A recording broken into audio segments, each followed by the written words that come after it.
you ask what's a really important story that most people don't know about.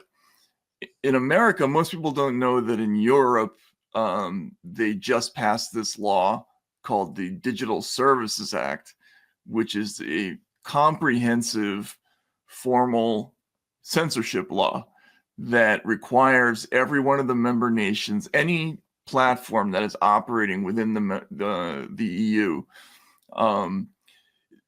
all of their content must pass the recommendations of these state licensed content reviewers they call trusted flaggers. It's this gigantic sort of industrial scale censorship and content review law. And what I didn't know until about 5 or 6 months ago was that the United States was in pretty heavy negotiations to be folded into this system. So we were trying to find a way. There were multiple different attempts to try to get the United States on the same page as what Europe is going through. You might have read about, you probably saw that 60 Minutes story where there were cops banging on the door about people who were writing memes and things like that. Essentially, the American intelligence services and the FBI and some other agencies were looking for a way to get the same legal authority. It's just that we have the First Amendment, which makes it difficult for them to do. So that's the big story. I just don't think people really even know what that is, what that law is, and how comprehensive it is, and how close we came to being folded into that. It was a really significant moment in our history. For all the crazy things that the Trump administration might represent, it's very possible that his election forestalled that development, I think. And I'm so curious, like, this is the kind of thing that people have big plans. Oh, we'll shut that down. How would you, like, there's so many different platforms. There are so many different platforms to have to do. And in a way, though, I feel like they're doing it anyway. They're doing it on all our platforms. We're monitored. I'm censored. We get stuff like, I'll put things in comments and it won't even let it show on the comments, like just constantly being censored. So sure, I feel like, you know, when you say things like, oh, well, we have the First Amendment, I'm kind of thinking like, well, we did. I'm not so sure that we have that, especially given what's going on right now with Mahmoud Khalil. But that's just one of many stories, right? Like, so do we have a First Amendment here anymore? We do. I mean, I think we do. You know, the Mahmoud Khalil story, if and when that goes to court, the Trump administration is going to lose in that case. I mean, that's a straight up viewpoint discrimination case. It's not terribly complicated. I think they'll lose on that. I hope so, because let me tell you something. To me, the sign of the apocalypse was Ann Coulter and I agreeing on an issue. Like, that happened, and I really needed to, like, make sure I wasn't dead. Well, yeah. I mean, look, I understand that people feel strongly about the Khalil incident, but what happened with him, that issue was really settled in 2002. This is a Bush era issue, because it was right after 9/11 that we basically made this tiny adjustment it's connected to the Patriot Act. I forget. I read it. Yeah. I read that.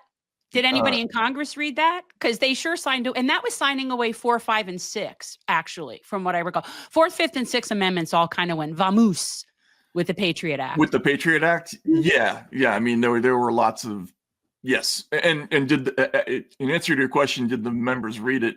No, they didn't. I actually, I remember interviewing people on the Rules Committee in the House. The way that Congress works is that once the Rules Committee gets the actual bill, they're allowed to kind of just stuff things in there and then send it to the members the next morning, and then you have like an hour and a half to vote on it.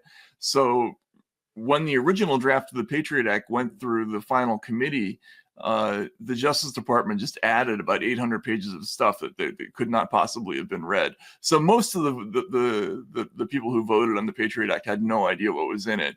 But among the things that was in that act were some changes to some other laws, including some immigration laws, one of which does say that a person who endorses or espouses support for a designated foreign terrorist organization can be legally removed from the country, irrespective of their immigration status, and that is the authority that the Trump administration is relying upon.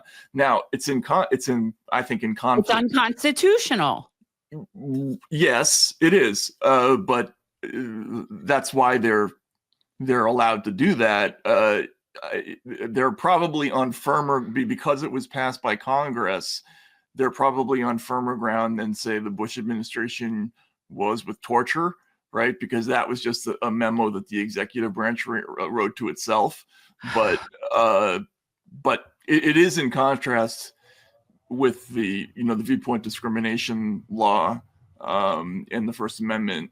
So we'll see. I think they're going to lose on that, but forgive me. I do think it's, even that as egregious as that incident is, it doesn't compare to the gigantic industrial thing that everybody was, like, all around the world was every Western country was basically developing this thing that was formalizing this kind of content review system.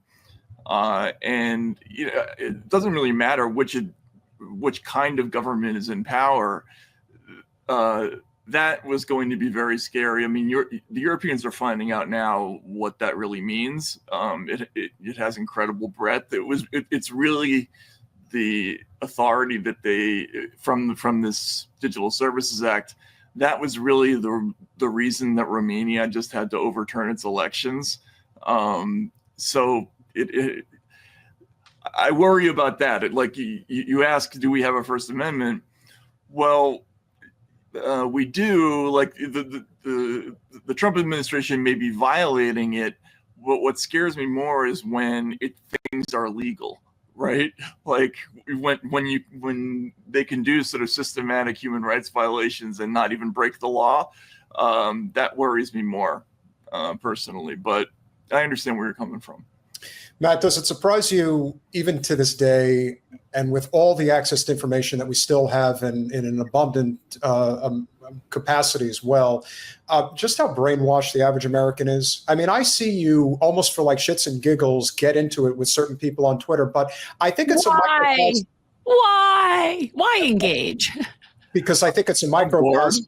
Yeah. Well, that's what we said, about certain people. It's like, who takes the time to pontificate about certain things that have no relevance whatsoever? But also when it comes to things like foreign policy, most of the people who are commenting on things like Ukraine, things like Gaza and so forth, I mean, they're coming at it from a perspective where it's either blissful ignorance or it's deliberate ignorance. And I'm not sure which is which. What do you think? It's interesting. I think there's been, first of all, it's a great question. I think there's been kind of a sea change in how people consume the news. People have been encouraged to comment on things without looking at the background, without looking at source materials. They're very much in the moment.